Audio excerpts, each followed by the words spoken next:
Dövlət qulluqçusu tətilə qoşula bilərmi? Gəlin bu gün bunu müzakirə eləyək. Məsələn, belə bir situasiya fikirləşin ki, işdən bezmisiniz, hamı çıxıb etiraz eləyir, işi dayandırır, yəni tətil eləyir. Siz də buna qoşula bilərsinizmi? Sadə vətəndaş üçün, əgər belə deyim, özəl sektorda işləyirsinizsə, bəli. Yəni konstitusiyada tətil hüququnda qeyd olunur ki, hər kəsin tək başına və yaxud da ki, kollektiv şəkildə tətil etmə hüququ var. Amma burada bir vacib istisnamız var ki, əgər siz hərbiçisinizsə, siz burada iştirak edə bilməzsiniz.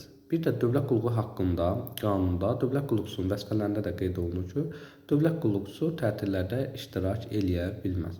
Ona görə də belə deyək, sadə vətəndaşa olar, amma əgər hərbiçisinizsə, konstitusiyaya görə olmaz.